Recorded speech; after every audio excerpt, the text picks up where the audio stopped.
listen, we're talking Jurassic World Dominion is the upcoming film. It's Mark Radlish is like, hey, you want to do a Jurassic Park book for me? I'm like, sure, man. Let me know.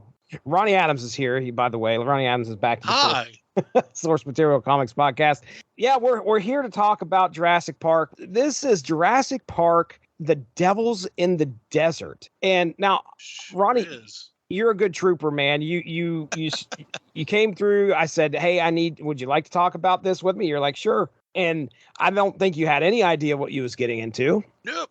No clue, but I didn't either, considering this is an IDW book, right? Let me double check that, make sure. It is. Yeah. IDW book. So these guys, IDW is known for having licenses and doing, whatever they can with those licenses. But the other thing that I didn't notice or didn't realize is that this is a book by John Byrne. It sure is. Of X-Men fame. It's interesting they got him to do this. Listen, you get into issue 3 and it's definitely John Byrne. So here's what we're going to do. I'm not going to keep you here all night talking about this book, but I'm going to try and go through quickly. We'll do each issue. I got a synopsis here, and it's not like we have to spend an hour on everything. Right. You can rocket right through this, but let me go ahead. I'll break down the creative team here. Like I said, story and art by John Byrne, colors by Rhonda Pattison, and lettered by Sean Lee. Jurassic Park, The Devils in the Desert drops in 2000 I think it's January of 2011, I believe is what they had listed there. 2011, is Jurassic Park, is that property, there's nothing going on in regards to, not to my knowledge, no. Movies, as far as I know. Jurassic Park. Pratt didn't start doing it until later. Right. Looks like Jurassic World drops in 2015. Yeah. So, before we get into this, let's just talk real quick. Yeah. Jurassic Park releases June 11th, 1993. Sir, did you catch this in the theaters? Oh, absolutely. This was one of those things that, let's see, I was, I wasn't that young. It was... you probably 15. 14, 15 years old. Yeah, somewhere through there. Right. Don't give away my age. 16 or 17 or maybe even 20. Oh, Lord, no, God. Yeah. So, I definitely caught this in the theater. Just because of the special effects looked amazing. Yeah, dude. And they were, even for back, it wasn't, it looks good for back then. No, it looks good for now, too. Right. Still, it looks good. Yeah, absolutely, man. Every little boy, loves dinosaurs, when they're, young. So, right. Or every kid, maybe. But you don't want to. Yeah. Just why? Just the boys. Why not little girls? Shut up. You know what I mean? We're boys. We speak for the boys. I loved dinosaurs when I was a kid. Now, seeing that T-Rex for the first time was amazing. What lives on? Let's see, 94, you said? 93? 93. That was 93, yep. 93, so that makes it how old? 93, 20. It'll be 30 next year. Right. So 30 years later, that score, still breathtaking. Oh, yeah. It's good stuff, man. So, yeah, man, I was all about the Jurassic Park. Yeah, this was a theater experience where I really didn't go to the theaters alone very often. And I think in 93, I'm old enough to where I'm old enough to where I can go to the theater by myself. No problem. I'm not driving, but I can go there myself. And I did. I went and watched Jurassic Park by myself, and I was amazed. I couldn't believe what I was seeing. After that, there are two very let's just say well-played scenes that when I loved home theater systems. I loved hooking things up and listening to things through, trying to get a home theater experience in my own house. So I bought the high def VCR, and friends would come over. I'd be like, okay, you guys want to hear this? Okay, I got a subwoofer. Check this out. Here we go. There's two things I would play. The intro to Terminator 2. That's one of them. Yes. With the bones crunching and if you have that on surround sound, it sounds just amazing. And then the other one was the scene of the Tyrannosaurus breaking through and attacking one of the Jeeps with the kids in it. When the Tyrannosaurus Rex from Jurassic Park starts to escape. Those two scenes were well played in my bedroom there when I was in my mid-teens there. So yeah. Lost World Jurassic Park drops 1997, and I think at that point, I'm going to college, getting ready to start my second year, I think, or maybe we're ending my first year. But either way, I can remember watching that one in theaters as well. And then Jurassic Park 3, I went and saw with my wife, which as in like we were married at that time. And Wow, I was working at the mall and watched Jurassic Park 3. So now as we get into the Jurassic World trilogy, I mean, I'm not like anti-Jurassic World, but I enjoyed the first one a little bit. How about you? I liked them. I thought they were great. A great follow-up to the Park series. I mean, I wasn't expecting like, them to stick right with it or anything, but they pretty much did. So I enjoyed it. Okay. I'm a Chris Pratt fan anyway. I think he does a great job with most everything he does. So I was pretty excited to see him in that role. And then the one that got me though, the one that makes me excited though, is this new one because they're bringing back the original cast. Yeah. So I was like, oh, this is so cool. And they don't look. I mean, they look good for their, I don't even want to say their age, but I don't know how old they are. But they look good. I'm like, feels like not that much time has passed. Right. But it's been 30 years, since the first one. I remember playing the Jurassic Park game.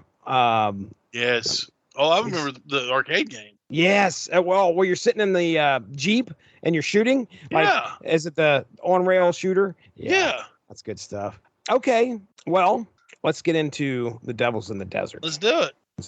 January of 2011 to April 2011. Already broke down the creative team, but again, John freaking Byrne is writing this thing. Okay. Well, actually, let me do just a real quick cast setting breakdown. I don't know if you saw this anywhere. I was kind of keeping my eye open, trying to figure out if they were in a specifically named city, but really the only thing I got was like, it's somewhere in the desert.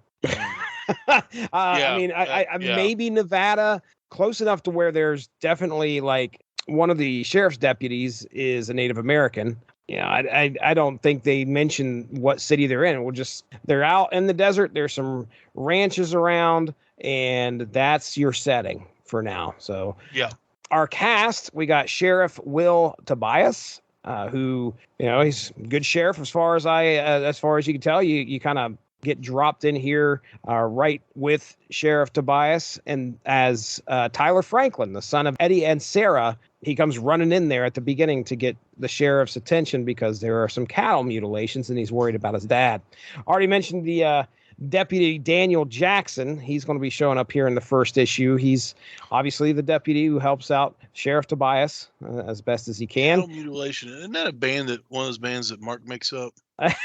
Cattle decapitation, something like that. I don't know. You're probably right. All right. So our first issue, like I said, Tyler comes busted in. He's like, "Hey, Sheriff, I need some help. There's been a bunch of cattle mutilations, and we've got to get back to my dad. My dad sent me in here." The sheriff's like, "Okay, yeah, let's get back to the Franklin Ranch, see what we can find out." So they arrive at the scene, and it's like a complete bloodbath. I mean, it's bad. It's really bad. Yeah, it's pretty gross, actually. The field is just covered in red. Some bones there, and there's not much anything left until Tyler finds his dad's horse. Well, half the horse. Can't find it, but can't find his dad. So unable to find Eddie, Tyler's dad, Will gets Tyler back to his house, and then he and Daniel, Deputy Jackson, head back out to the field and find some large tracks and aim to take plaster casts for further investigation to determine what caused this. So, right now I'm kind of like, what's this outside Jurassic Park universe like? We don't get a whole lot of that in at least the films that I've seen, but this is definitely a world that's potentially affected by dinosaurs. We don't know for sure. So the next day they find Eddie's body across the state line, making this case now federal, bringing in some FBI agents, Kowalski and Harding, for some help. Now, Tobias receives another call that more ranchers are turning up dead. And as Kowalski takes a helicopter into the sky for a better vantage point, Tobias and Harding try to follow on the ground in their vehicle. Now, they lose sight of the helicopter, and then they are horrified to hear these screams come over the radio, and then they see the helicopters crashed. After they go find the crash site, somebody has, oh man, I can't remember what they said. Somebody's drugged themselves over to the river, which this never comes up again. The way I took it was that somebody either drugged themselves over to the river and dived into the river, and whatever it was is long gone now. I just remember them saying that. Before they can investigate any of that, They're met by Dr. Jorge Ramirez and his daughter Monica, who inform the pair that their plaster cast that they had taken earlier has led them to believe they are looking for an animal that has been extinct for 65 million years. So they obviously took this plaster cast, sent it out there to anybody who would return their phone call saying, hey, we know what in the world this is. Well, here is Jorge and Monica who say, this thing that you're trying to find it's been dead for a while. And then in a small epilogue, a set of 4 hikers stumble upon what they think might be a hidden condor nest, only to find a trio of hungry. Let me just tell you this much. I'm not very good on pronouncing just about anything. Okay. Right. All right.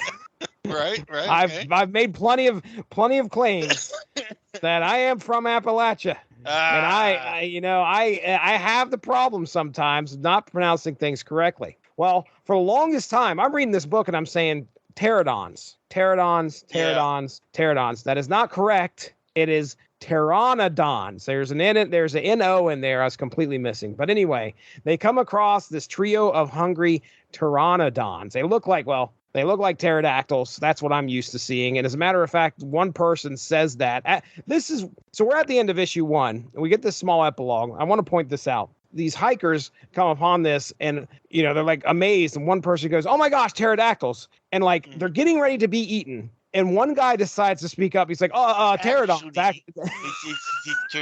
It's pteranodon. Shut up. Right. I'm glad the other guy's like, run. It doesn't matter what they're called. Get out of here. What they're called. Just shoot them in the face. Right. So, I mean, when I say pterodactyls, pteranodons, whatever you want to call these things, for sure. I mean, do your best, Ronnie, if you could kind of describe what these things look like. Big leather birds. That's perfect. Okay, a pterodactyl, I guess.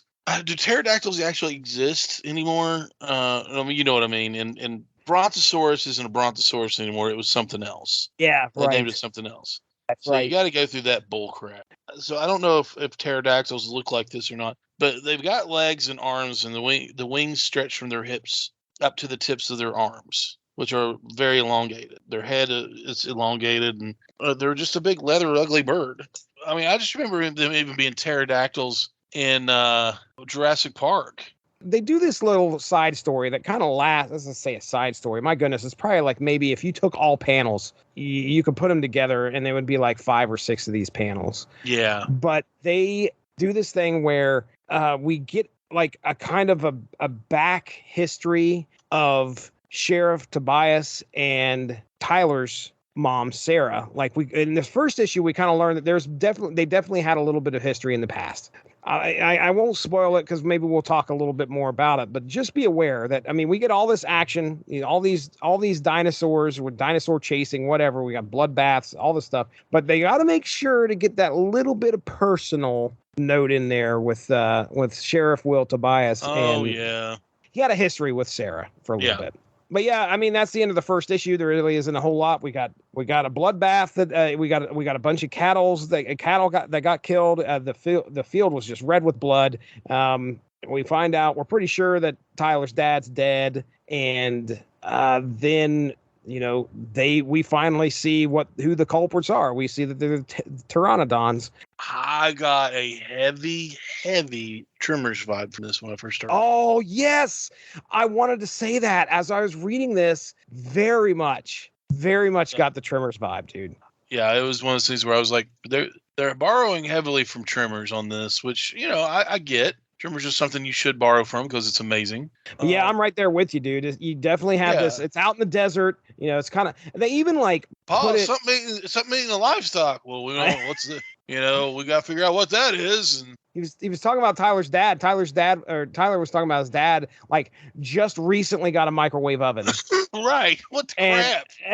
He doesn't have a cell phone. So I was like, well, you're going to kind of need that stuff. I watched The Ranch, and on that show, like Sam Elliott didn't trust anybody or anything, or he's like one of those grumpy old cowboys. Even he had a microwave. Right. But yeah, I agree with you. There's definitely a Tremors vibe, and I think, a lot of it probably just comes from the fact that they're out there in the desert. They're trying to find this unknown thing, and all these people are turning up dead. That's Tremors all the way, dude. Tremors all the way. Absolutely. All right. Well, let's. Anything else there before I get into the second issue? No, I mean it was pretty forthright, pretty okay. I see where they're going with this. Let's see what happens in the second issue. All right, here we go. Barreling down the road, a trucker nearly misses one of those hikers that we saw at the end of the last issue, who turns out to be in really bad shape. So he gets her to a hospital. Meanwhile, Sarah finds out that Tyler, oh boy, this felt really cliche for some reason. Tyler leaves her a note and says, I'm going off to find my dad. He runs off. Sheriff Tobias and Agent Harding, which was one of the FBI agents there that showed up to help out with the investigation. Sheriff Tobias and Agent Harding find out from the Ramirezes that they are dealing with the pteranodons. Pteranodon.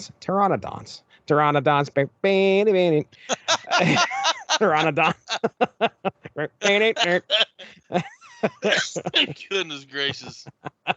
When Tobias is trying to figure out how in the world they're dealing with pteranodons, Monica reminds him of the events in Jurassic Park 2. So this was where the T-Rex got shipped into San Diego and ran roughshod. So she was like, yeah, hey, you remember the T-Rex in San Diego? And he's like, oh yeah, that's right.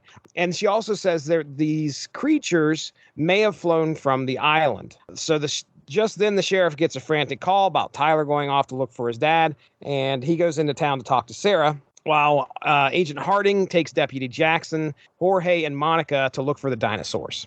We switch over to Tyler, who's found another horse, and he takes it out to where he last saw his dad, but he's soon terrified and running for safety as the pteranodons show up and start trying to attack him. Luckily, he's able to get away, falls into a small gap, and I think he twists his ankle, may have hit his head, but he's kind of out of the way now. They can't get to him easily, at least. When Harding heads into the higher elevations, he gets a call about the woman the trucker found. So he's in the know now about the hikers, these hikers were injured. And then they see some buzzards that they believe might be a good spot to check for the pteranodons. So Harding, Tobias, and Monica, at this point, they all ran back into each other. Anyway, those three get together. They head into the highlands to where these buzzards are flying around. Monica lets the pair in on the fact that Ingen. Now this is INGEN. This is the company that was responsible for the genetic modifications and potential creation of the dinosaurs for Jurassic Park. She lets them in that Ingen's genetic modifications have given the pteranodons teeth, and that could affect their hunting patterns. Arriving, they find a pteranodon interested in the spot that Tyler has fallen. So, he's still trying to, figure out a way to get to Tyler, and they start unloading on it. They start shooting their guns, and they shoot their way to Tyler. Monica's able to get in and rescue Tyler, but Agent Harding gets bitten by one of the pteranodons that he shot, and so he promptly takes his shotgun and shoots it clean in the head, killing it. That was an execution on a pteranodon. Yes, it was. Now, Monica realizes that with it being wounded, it made a specific attempt to try and come back and kill Harding and not run. So she was immediately like, okay, this is kind of odd. You shoot this thing, it should be off and running, trying to get away. But this thing came back for some reason and was trying to still wound them, kill them, keep them away from something. She climbs the ledge, and there she sees a nest with hatched eggs. Dun, dun, dun. Yeah. We end issue 2. There are potential babies that have been already hatched. What in the world is going on? So my takeaway from issue 2, let's see. We're obviously escalating things. We already know that the dinosaurs are out there. Our characters are now aware that the dinosaurs are out there. And of course, Tyler is putting himself in danger like this idiot kid that he is.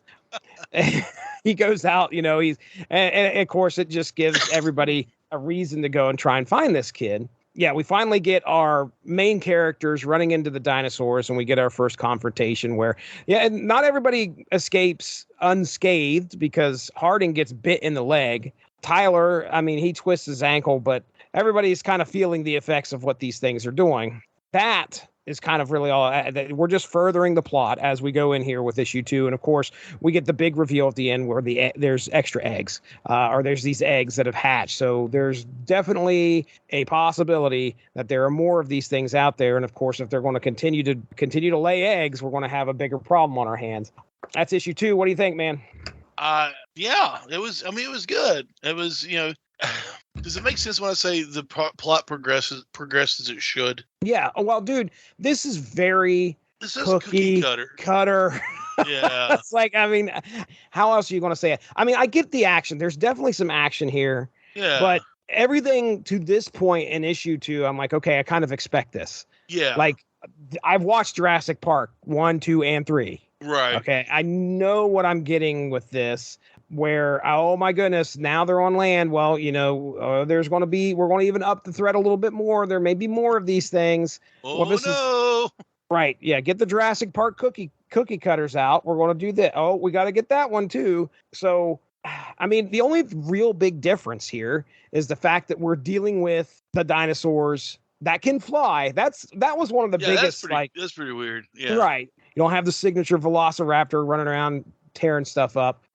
You got stuff that's an aerial threat that can pick you up and take you somewhere, and it's going to be tough for them to, possibly battle that. But the other big thing is that, hey, this is happening in the United States. This is This is the other, we're not on an isolated island. This is happening somewhere close you got a lot of desert out there, but that's really about it. Those are the only two things that are kind of outliers. The rest of this is like Jurassic Park 1, 2, and 3. Isn't there a kid always in danger? Yeah. So, I mean, we got another one of that.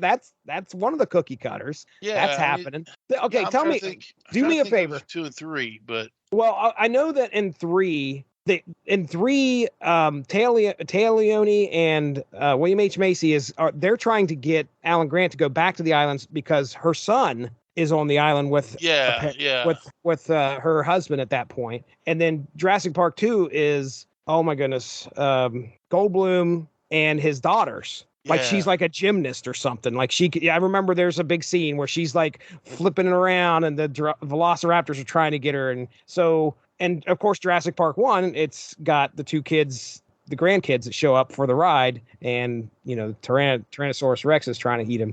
So yeah, there's always a kid that's in danger, at least in the first 3. So that's one cookie cutter. So the other cookie cutter would be dinosaur. The other, we got to have a hunter or a tracker of some sort, or this, that, and the other. We get some of those here in a few, but very cookie cutter. I mean, I don't know how much more I could say to support that. So I agree 100%. Anything else before we get into issue 3? No. Let's do her. All right. So we start out in the Engine Corporation, where a colleague of the Ramirez's reports that the Ramirez's most likely left quickly on the trail of some pteranodons, and the company feels that, well, maybe this is probably worth an investigation. Now, back at the hospital, Agent Harding is healing his leg while Monica and Sheriff Tobias head to the police department to meet Engine representatives, Mr. Cobb and Dr. Canada, who try to spin the pteranodons as mutations due to nuclear tests in the 50s. That's Godzilla. It's a kaiju reference. Yes. But when the sheriff takes them to where a few of the dead pteranodons are, Dr. Canada confirms they are indeed the dinosaurs, and he also gets a good look at the eggs, and he says he believes there's about 6 of them that have hatched, and they're about 5 months old. So they've been around for a little bit. Now, when Deputy Jackson, sorry, Miss Jackson, Deputy Jackson says they've spotted some more hovering over a spot, Dr. Cobb gets the team some advanced engine all-terrain vehicles. This is another cookie cutter thing, with net guns attached, because they always had like these crazy, well, I shouldn't say that, because I don't know if that happened in 2 or 3. It didn't, but the toy line did. Okay. Yeah. All right. Gotcha. That's right. So these all-terrain vehicles with net guns attached, and even these one-man gyrocopters to hunt with. When they are able to find and attack the flying pteranodons, another team of hunters shows up, tipped off by the same man the Engine spoke with at the beginning of this issue. So it was funny because this one guy's like, hey, you want me to stay quiet about this? But just be aware the Ramirez is left and they're off after some pteranodons. Now, if you want me to be quiet, all you got to do is drop some money my way. And they're like, how about we don't sue you into oblivion? He's like, okay. And then he goes out, grabs a payphone, and he calls his buddies. And he's like, hey, remember that money I owe you? So he called these hunters, and I'm assuming he's like, well, hey, you can go check out, you want to get some dinosaurs or something like that. So anyway, these hunters show up, and there's always some kind of human element where, human greed gets the better of somebody in this absolutely. in this story. This other set of hunters show up. You got Injun people who are upset at the hunters. The hunters are like, "Hey, back off! This is free land. We're taking the pteranodons. These are ours." And finally, I mean, there's one guy gets his head bit off. Well, I shouldn't say that because the one guy was like, "Well, it didn't come all the way off, but it's off." No, but it was firmly secured in its mouth. That was not good. And then one guy actually survives the attack. Like he gets his head bit, and then he's like up. He's like, hand me my gun. But he's bleeding all over the place, which is funny. Right. There's deadly interaction between all parties involved, pteranodons, Injun, and the hunters. Finally, Sheriff Jackson, he puts a stop to it. He gathering up the dead pteranodons. Mr. Cobb and Injun say their work is done and leave. However, Monica believes more of these beasts to be out there.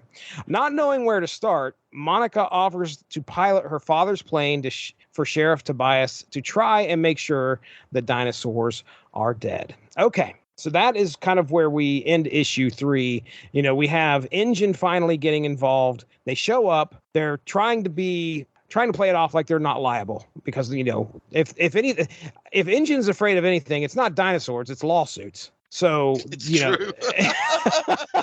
When you put it like that, yeah. They don't want to be, they do not want the bad publicity and potential liability. But, they show up, they kind of help them out. And then they're like, oh, we're done here. Everything that I can't remember what they said, but I mean, Monica's like, what are you talking about? You can't leave. There's more out there. And they're like, no, we did everything we could. It kind of threw me for a loop. And then like I said, we had the hunters that show up to kind of throw a wrench into things, but that ends up getting stifled. And then at the end of all of this, Monica's like, okay, well, I've got to take matters into my own hands. And Sheriff Tobias is right there with her with like, okay, well, I'll help you out. The only other thing that I would mention, I specifically wrote this down. We get some really interesting information. And again, as to why this was in there, I don't know, other than so we could get some history behind these characters. But we learn that Tyler is secretly the sheriff's son. Tyler has no idea about it. And the sheriff, according to the secretary, which is secretary, oh my goodness, she must know everything. But the secretary finds Sarah and is like, hey, I just want you to know, I know that Tyler is Sheriff Tobias' son. And I don't care how he tries to hide it, but you know better. And then she like lays it out there for her. Like, well, it's like, she's like, you guys were together and then you get with Eddie. And then supposedly Tyler's born premature. I know better than that. And I'm like, geez, lady. Yeah. I was like, she tore her up on that one. I mean, there was no mercy whatsoever. I don't understand why she did it either. Like, I understand that. Number one, just said, hey, listen, whore. I know your game. All right. I didn't understand it because, I mean, look, I understand I'm supposed to feel something for Tyler. Okay. He's the kid in danger whatsoever.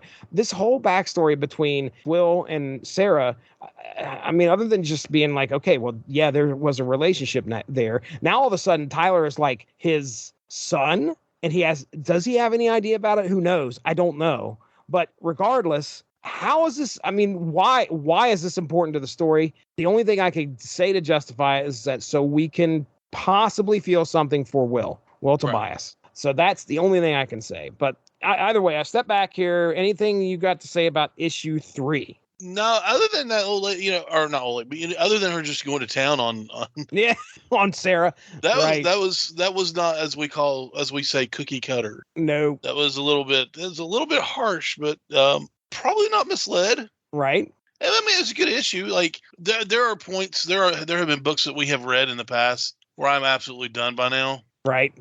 I'm not in that state when I read this.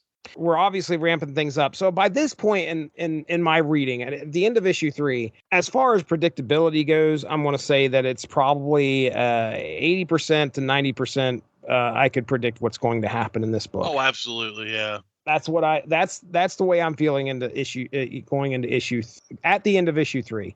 Now, issue 4 is not what I thought it was going to be. And I'll explain that as we get into it. But anything else on issue 3 before we get into that? Oh, I'm good. All right, here we go. So issue 4, Oh, man. All right. So heading to the skies, Monica and Will are able to find 3 flying pteranodons. They get in the plane, and we just pick up with them in the plane. Sheriff Wills, his plan, he kicks open the door of the plane, has his gun in his hand, and he's shooting these things, trying to shoot them out of the sky. Now, they're coming into a residential area. Like, there are houses and stuff as they're flying below them.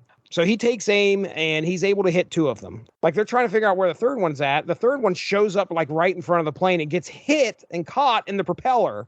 I may or may not have laughed really hard at that. Causes the plane to crash land in a zoo. Now, things are starting to get off the rails just a little bit here. They're okay. We had cookie cutters before. This is where it went off the rails. This is where things are like, okay. So they crash land in a zoo.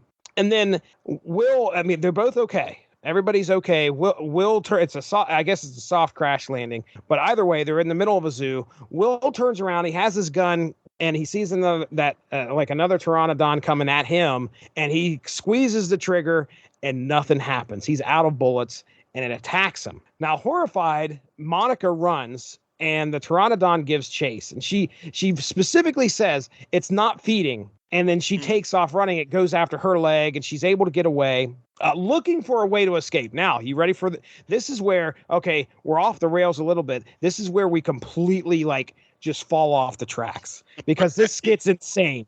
Okay, she jumps into a bear pit, a polar bear pit. Yes. And the pteranodon follows. Now, she is either, under pressure, she's coming up with some of the greatest escape attempt I've ever seen, because an angry bear then comes charging at her. The pteranodon is on the other side of her. She ducks, and these two collide, and we have a pteranodon polar bear fight in issue 4.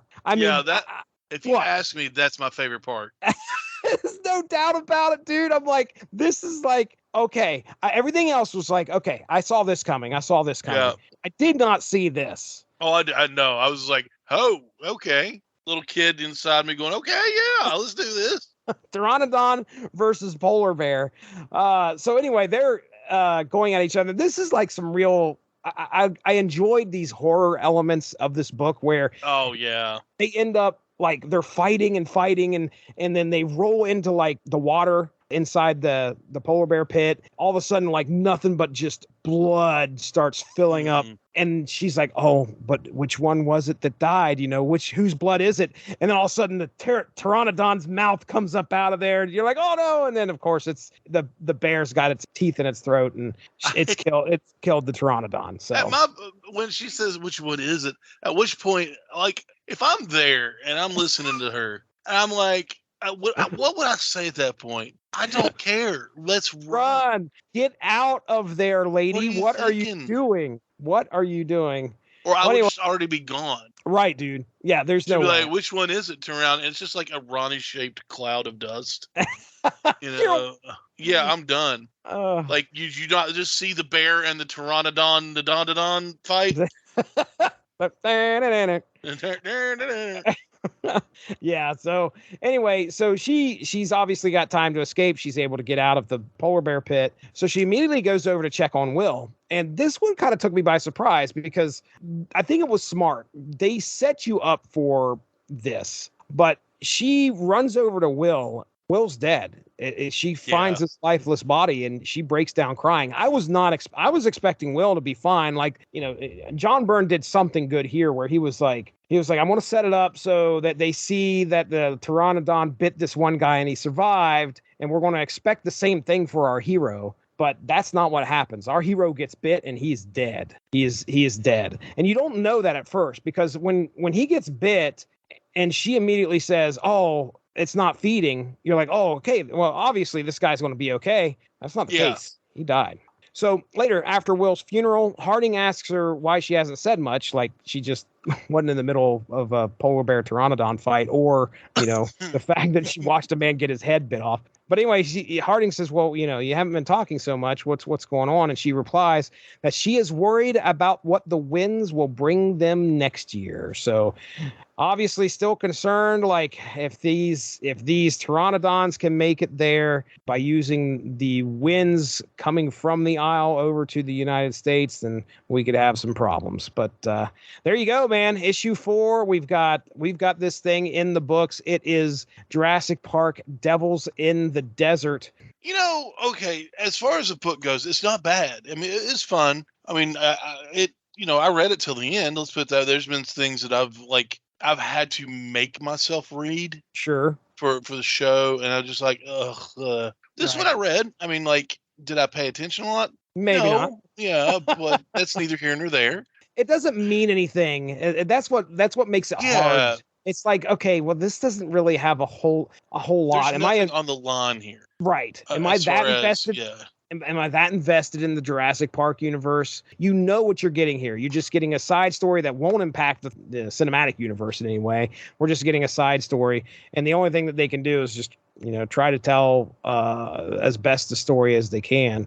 And also, as far as being part of the universe, you want to say, it just doesn't fit for me. Okay. Can you kind of throw out some elements as to why? Like, is it because it's taking place in the United States, or what's going on? No, it's the cars with the net guns. Cars with net guns. and the X-Men type aircraft that are flying around with like sonic guns and stuff on them. Where did that come from? All right. That's not Jurassic Park. Go away. All right. Nobody likes you. It's weird. It's definitely weird. But you mentioned the toy line. Like, maybe that was somewhat inspired? Absolutely. Okay. They're selling toys and comic books at this point. Right. They're not doing a whole lot other than that. It is what it is. It just didn't it's not Jurassic Park. You're not grabbing this for it. You're not going to the back issue bins and looking for Jurassic Park. No. Yeah. Devils in the Desert 1-4, or telling your friends. I imagine myself kicking the door open to my local comic book store and going, "I have to find this. Where is it?" I mean, God. I know you said that it felt like John Byrne and all at one point in issue 3, but I mean, I wish I could say I'm familiar enough with his work to be like, oh, well, that's like classic John Byrne. I don't know him well enough. It's not his classic John Byrne, but you could tell where he wrote for a bigger book, right? Yeah. And that comes into play because of the cars with the net guns and all that. Maybe at this point, maybe the government did have a special team to rid us of the dinosaurs or whatever. I don't think so.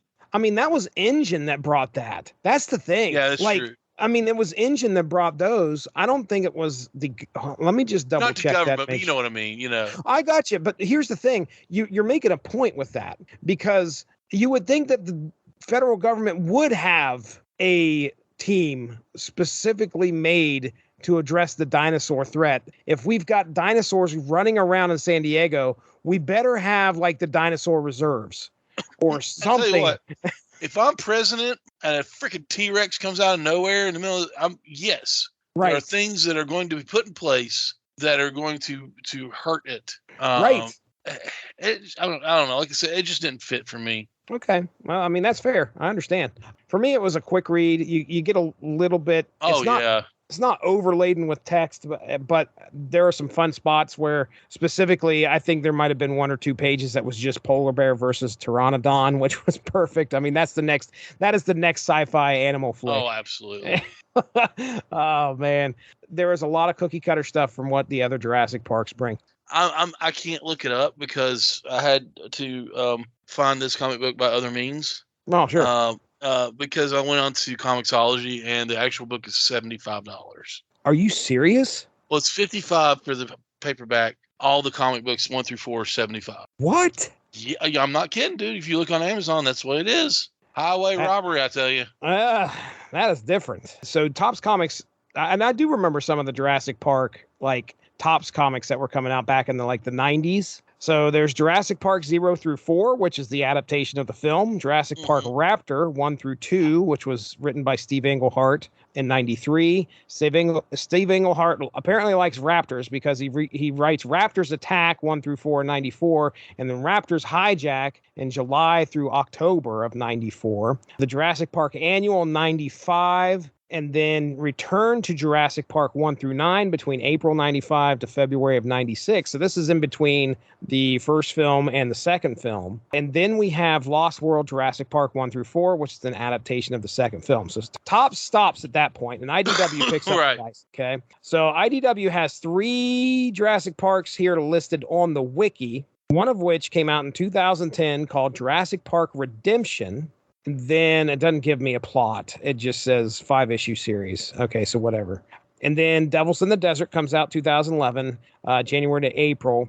And then another series starts in 2011 in September called Jurassic Park Dangerous Games. Does not have the plot. So, but you know, it's obviously a license that a lot of people apparently like to try to write for, at least. Dude, there's so many dinosaurs, and it's such an I think that was the great concept that everybody loved to think about when they watched the Jurassic Park film, was humans now interacting with an extinct species that was just freaking humongous. It's like an action. We all talk about kaiju. I mean, these were kaiju that actually existed. You know, these things were huge. We have skeletal records of massive beasts. So to watch them, you know, come about in real time, or I should say in our time, is just, you know, that's the hook. That's the whole thing. A lot of grist for the mill there. But as to whether, you know, you can write a good story about it, John Byrne gave it a shot. John Byrne is a celebrated writer. My goodness, this guy he's written, I mean, of all the ones, Steve Englehart, I recognize. Walt Simonson. Wait a second. Let me go back to that. What? Walt Simonson. Well, that he did the Jurassic Park 0 through 4, adapted by Walter Simonson, penciled by Gil Kane. So interesting. But yeah, John Byrne. This is the Johnny Byrne that we're talking about here. This is the one. This is the guy who co-creator of Kitty Pryde, Shadowcat, Emma Frost, Sabretooth, Shadow King, Scott Lang, Bishop, Omega Red, and Rachel Summers, as well as the Canadian superhero team Alpha Flight. Get Chris Bailey on the phone. He loves Alpha Flight. Chris Bailey. Get in here and talk some Alpha Flight with us. Yeah. Ronnie Adams, thanks for coming on here and sitting through this. Of course, my man. You going to go watch a new movie in the theaters, or you going to wait, or what's going on? I don't know at this point, man. I love seeing movies in theaters. Okay, so Firestarter is streaming on Paramount, as well as being out in the theater. That's a movie I'm going to stream. But, you know, it depends on the movie. And I hate to say that, but, you know, I'm not spending $20, you know, going out to see Firestarter when I know it's probably not going to be great. Right. No offense to them. This is also one of those movies you probably have to see on the big screen because of the special effects. So this one I'll probably see on the big screen. Yeah. Believe it or not, I could do without Maverick. Really? I could watch that at home and be happy. You know me. It takes a lot less for you to get out and go watch a movie than it would probably be for me. Right. If I wanted to go out, we watched Multiverse of Madness. And loved it. Yep. Had a good time. Took both my boys. It was tough to get through with the kids, especially Colton, because he was like, Dad, how long's the movie got left? I was like, well, you got about an hour and a half left. Half hour later, Dad, how long's the movie got left? I'm like, bro, I brought you here to watch this. He's like, can I go run around? And because we had nobody in the theater, I'm like, man, he wanted to come along, but it's like he didn't want to watch the movie. I'm like, I understand hanging out with your dad, but you come to watch a movie, man. Watch a movie. So yeah, I don't think I definitely probably wouldn't go see Maverick. Jurassic Park, though, yeah, you make it a good case, man. This is something that it's going to feel larger than life. We've got, just like you said, the original cast. A lot of the original cast is coming back for this thing, and this is the most likely going to be one of the, I mean, they'll probably figure out a way to bleed another trilogy. Maybe one or two, yeah.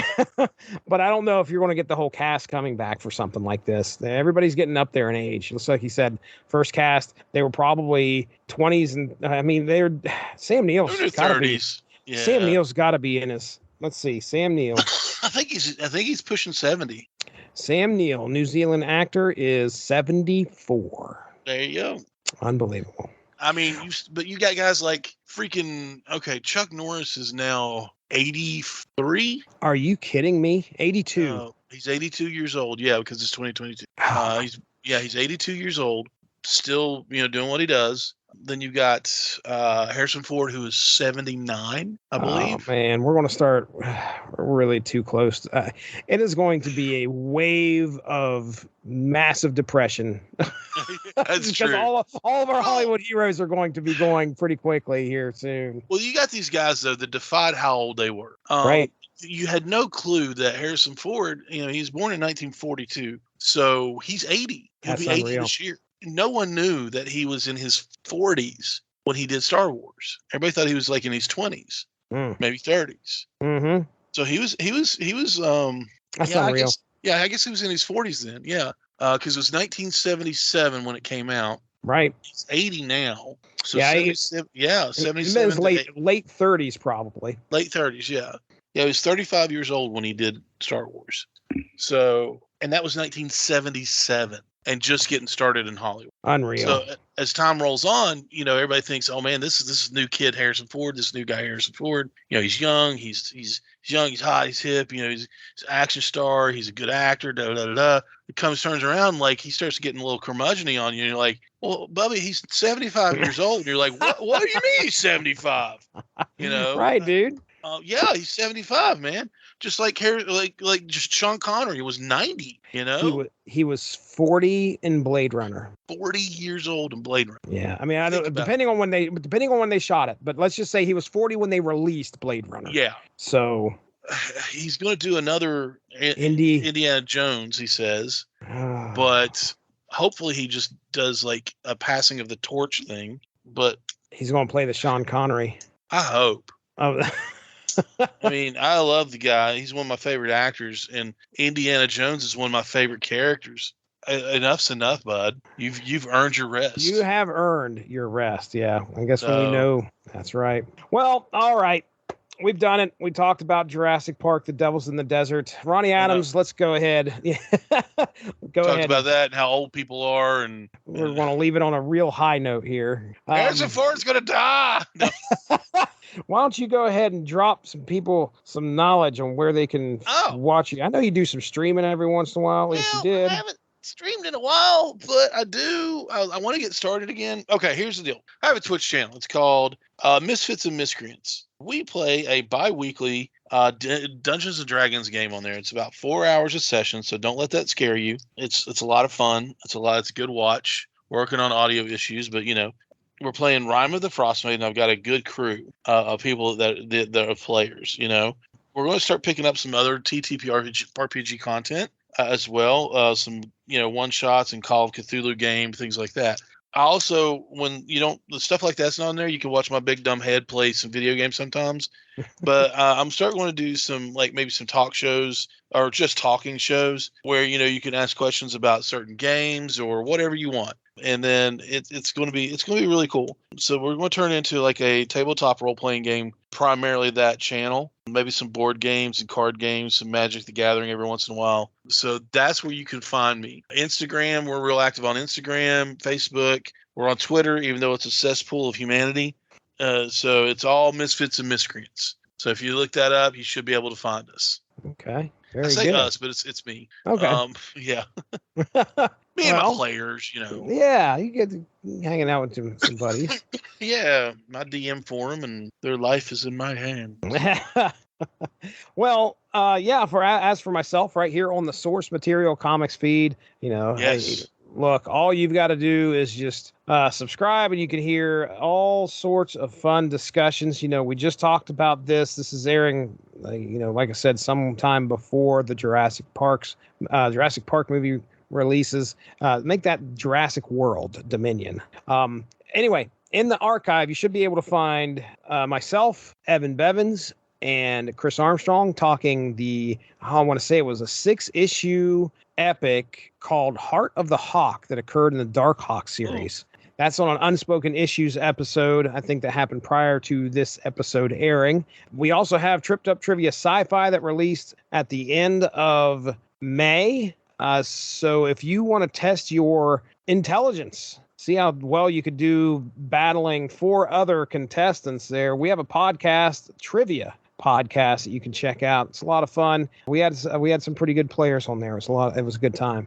Every once in a while, I'm starting to do these solo podcasts where I read a comic you get to hear the stream of consciousness experience of me reading this comic. Through the power of editing, you don't get to hear the big gaps of silence of me processing all these words. I take all that out. So what ends up being an hour recording of me reading an episode and talking about it, after you take all the silence out, it's probably about 15, 20 minutes. But anyway, I read Mad Balls #1 from 1983. Good gracious, sir. Star Comics, buddy. You remember Star Comics? Yeah. Yeah. Mad Balls #1. It was the first in a 3-issue limited series, and it ended up going to 10 issues. But, I mean, listen, if you like puns, dear Lord. Oh, my gosh. I remember. I think I actually had that issue. So the way that they did the issue is the first issue is kind of like the origin of the Mad Balls. Okay. And I bet you didn't even know they had an origin. I don't know if you did or not, but basically it was 6, maybe 8 bouncy balls that fell off of a toy truck,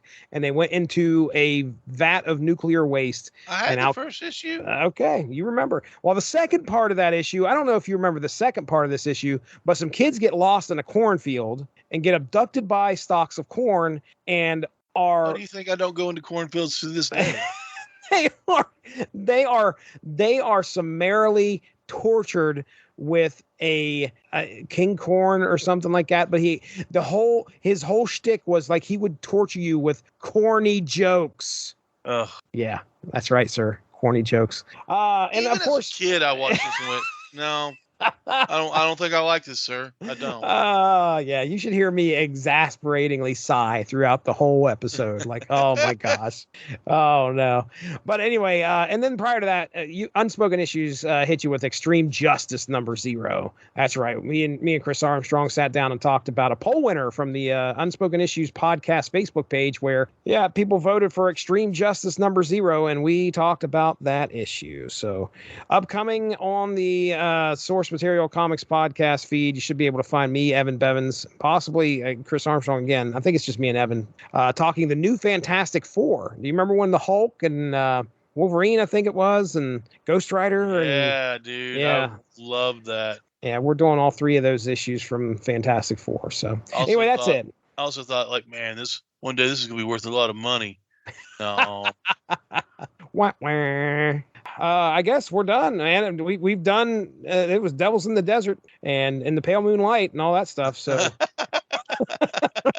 that's Ronnie Adams. I'm Jesse Starcher. We'll talk to you soon. Have a good one. Bye-bye. Thank you all for joining us. Make sure to give that Rattlich in Broadcasting Facebook page a like to stay up on top of all the great podcasts we have to offer. We are at home on Spreaker, but you can also find us on iTunes, Stitcher, TuneIn Radio, and recently we have hit the air on Spotify. Find your favorite podcast platform and type in RADULICH to subscribe for some great content. If you enjoyed this show, please feel free to share and spread the word. And as always, we appreciate any feedback and look forward to entertaining you again soon.